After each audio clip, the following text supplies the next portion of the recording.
जय हिंद। आज का टॉपिक है चालुक्य मंदिर।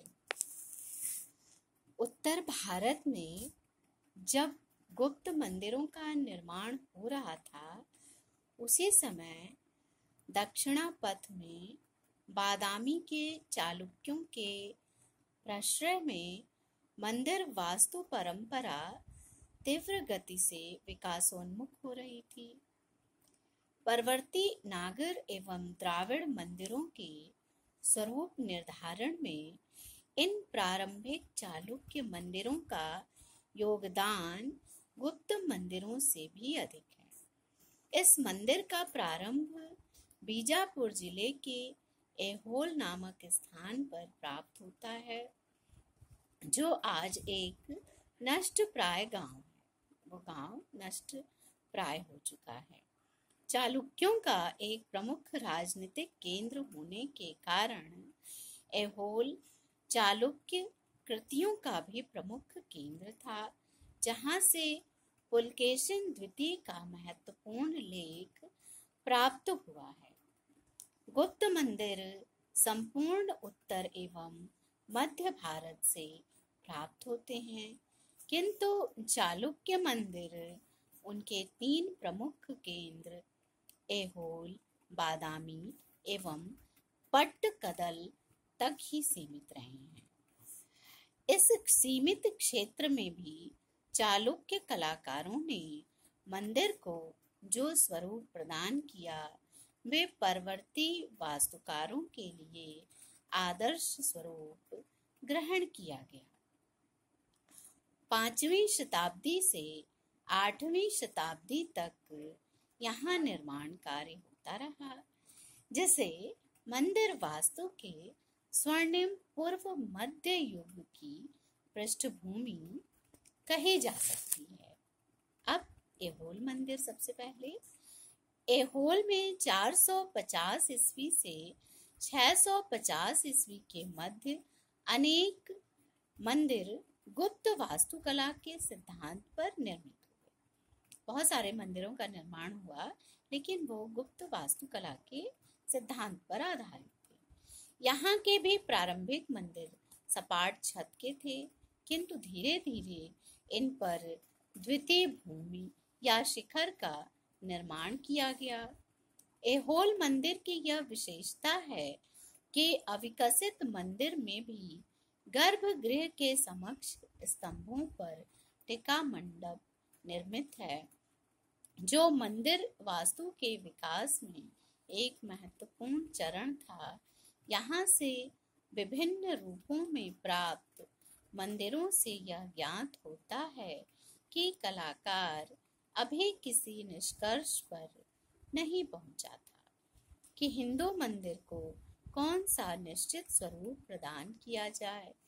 लाट खान एवं कोंतगुडी मंदिर ऐहोल के प्राचीनतम उदाहरण हैं, जिसके वास्तुगत स्वरूप का निर्धारण किया जा सकता है।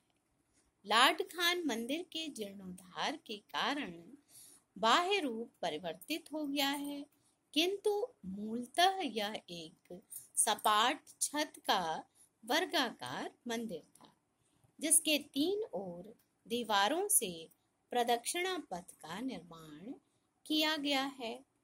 इन दीवारों में पाषाण जालियां लगी हैं। सामने स्तंभों पर टिका खुला मंडप है।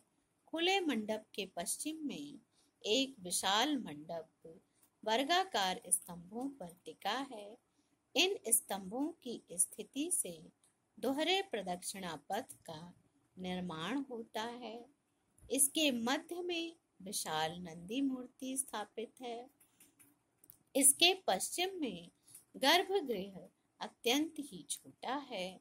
इस मंदिर में गर्भगृह एवं मंडप के मध्य विशाल मंडप का निर्माण अनावश्यक प्रतीत होता है, जो संभवतः भक्तों के सभागार के रूप से प्रयुक्त होता रहा होगा। भक्तों के इकट्ठा होने के लिए इसका उपयोग होता होगा।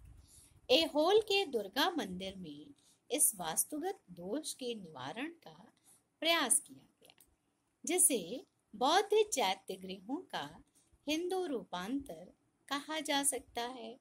दुर्गा मंदिर एक उच्च चबूतरे पर निर्मित है, जिसका गर्भगृह अर्धवृत्ताकार है। उसके ऊपर लघु पिरामिडाकार शिखर है। गर्भगृह के समक्ष स्तंभ युक्त अंतराल एवं मंडप है। गर्भगृह एवं अंतराल को आवृत करती हुई स्तंभ पंक्ति पर बरामदा है, जो मंडप के स्तंभों में विलीन होता है। मंडप में प्रवेश के लिए दोनों किनारों पर सोपान मालाएं, बहुत सीढ़ियां बनाई गई हैं दोनों ओर। अंतराल पर चार चार स्तंभों की दो पंक्तियां हैं, जिनका निर्माण उसी प्रकार किया गया है जैसे बौद्ध चैत्यगृहों में अर्धवृत्ताकार भाग के समक्ष मंडप होता है। इस मंदिर के शिखर पर शिला आमलक नागर शैली में था, जो संप्रति टूटकर नीचे गिर पड़ा है। उच्ची मल्ली गुड्डी मंदिर का गर्भगृह वर्गाकार है, जिसमें चतुर्दिक बरामदे का भी अभाव है। ऐसा प्रतीत होता है कि कलाकार बौद्ध प्रभाव से मुक्त होने का प्रयास कर रहा था। वर्गाकार गर्भगृह के ऊपर शिखर बार में जोड़ा गया है अन्य विशेषताएं दुर्गा मंदिर की तरह ही। ऐहोल के मेगुती जैन मंदिर में वास्तुकला का कुछ परिष्कृत रूप प्राप्त होता है। तकनीकी दृष्टि से भी इस मंदिर को विकसित कहा जा सकता है, जिसमें लघु पाषाण खंडों को जोड़कर सौंदर्य वृद्धि पर बल दिया गया है। स्तंभों में भी कठोरता के स्थान पर कोमलता है, किंतु सामान्य योजना में अभी कोई प्रगति नहीं हुई थी। इसे भी स्तंभ युक्त मंडप के मध्य बनाया गया है। वास्तव में जो पाषाण कुटुक श्रेणी गुफा वास्तु में दक्ष था, उसी ने इन मंदिरों का निर्माण किया होगा। फलतः बौद्ध चैत्य गृहों का प्रभाव भी स्वाभाविक ही था। ऐहोल से नागर एवं द्राविड़ दोनों ही प्रकार के मंदिरों का विकास हुआ। दुर्भाग्य से अधिकांश द्राविड़ मंदिर ध्वस्त हो चुके हैं, जिसके उसके वास्तविक स्वरूप का ज्ञान प्राप्त नहीं होता है। महाकूटेश्वर मंदिर की छत पिरामिडाकार है, जिसकी तिथि 600 ईस्वी है। इन मंदिरों का स्वरूप निर्धारण बादामी मंदिरों से ही संभव है। अब बादामी मंदिर ऐहोल से लगभग 15 मील दूर प्राचीन वातापी, आज का जो बादामी है उसका प्राचीन नाम वातापी था। बादामी चालुक्यों की राजधानी थी। इस नगर के एक ओर झील तो दूसरी ओर ऊंची पहाड़ी है, जिससे प्राकृतिक सौंदर्य का अनुपम दृश्य निर्मित होता है। मंगलेश एवं पुलकेशिन प्रथम के काल में यहाँ अनेक गुफाओं का निर्माण हुआ। ये शैलोत्खनित मंदिर स्तंभ युक्त बरामदा, मंडप एवं गर्भगृह से युक्त हैं। मेला गित्ती शिवालय से प्रारंभिक द्राविड़ विशेषताएं प्रकट होती हैं। इसमें गर्भगृह के समक्ष मंडप एवं अर्धमंडप बने।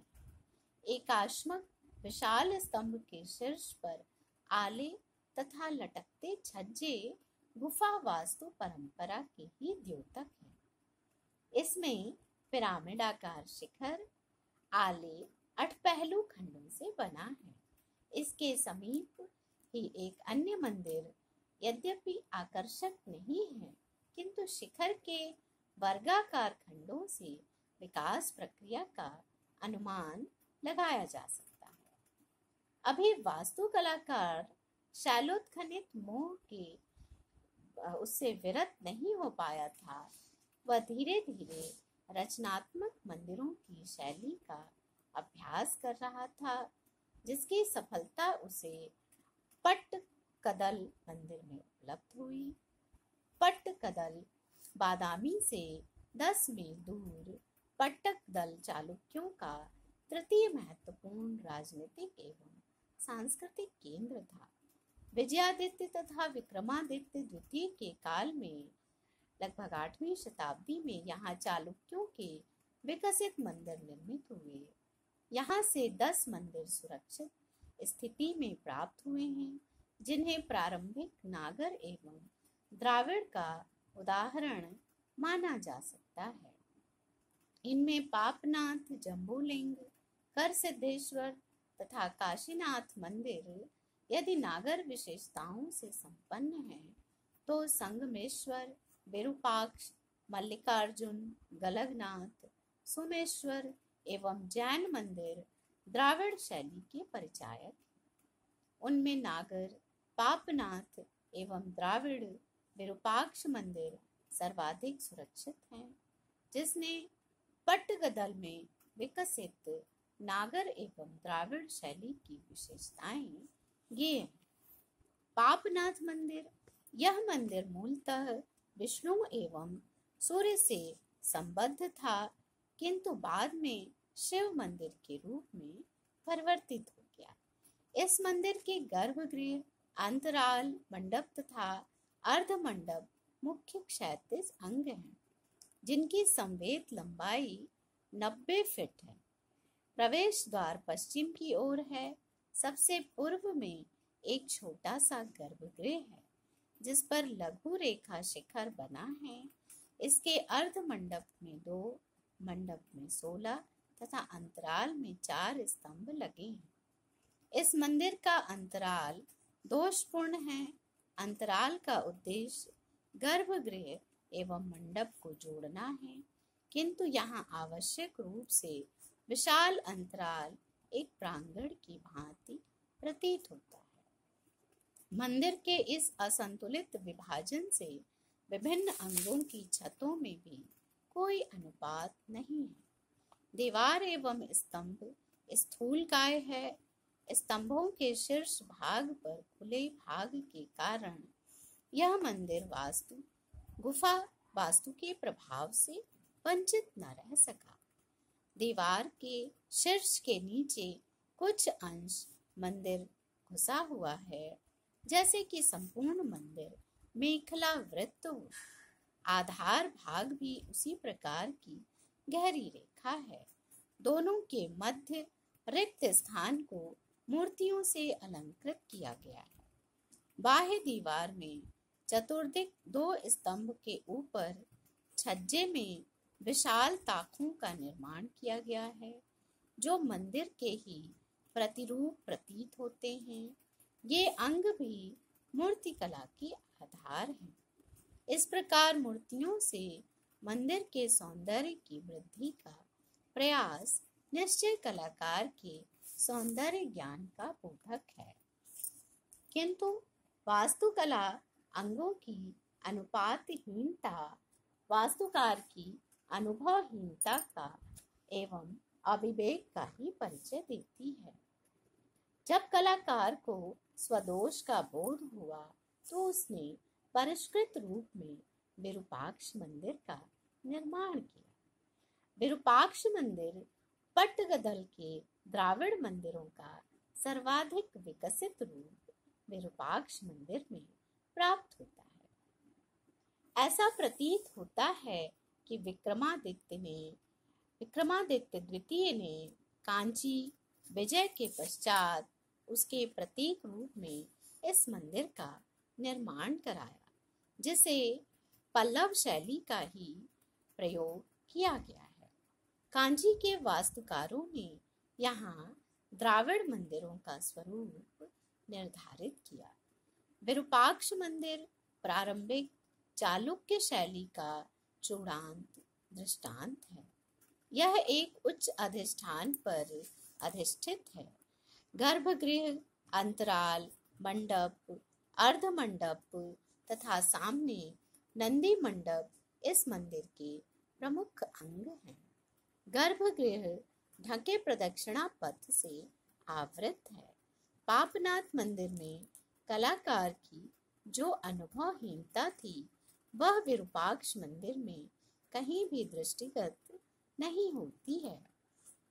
इसके सभी अंग संतुलित योजना पर निर्मित हैं। इसके स्तंभों एवं दीवारों में यद्यपि भारीपन है किंतु मूर्ति अलंकरणों से आभासित नहीं होता है। दीवारों में आले एवं जालीदार खिड़कियां हैं तथा उन्हें विभिन्न मूर्ति पट्टों से अलंकृत किया गया है, जिनके शीर्ष पर गोपुरम का निर्माण किया गया है। इसका प्रवेश द्वार भी चैत्य तोरण युक्त है, जो गोपुरम का प्रारंभिक रूप प्रतीत होता है। इसका शिखर क्रमशः घटते हुए खंडों से पिरामिडाकार बना है, जिसके शीर्ष भाग पर स्तूपिका बनी है। शिखर के हर खंड में चैत्य तोरण तथा कोणों पर स्तूपिकाएं निर्मित हैं। इससे प्रत्येक खंड में मंदिर की पुनरावृत्ति प्रतीत होती है। विरूपाक्ष मंदिर वास्तुगत दृष्टि से पूर्णतः निर्दोष है। इसके स्तंभ एवं सभी अंग विशिष्ट द्राविड़ शिल्पियों ने इस मंदिर के निर्माण में अपनी कलात्मक आत्मा को साकार किया है। यही कारण है कि इसमें वास्तुकला एवं मूर्तिकला एक दूसरे को आत्मसात करती हुई अति स्मरणीय उदाहरण प्रस्तुत करती हैं। आज के लिए इतना ही। धन्यवाद। जय हिंद।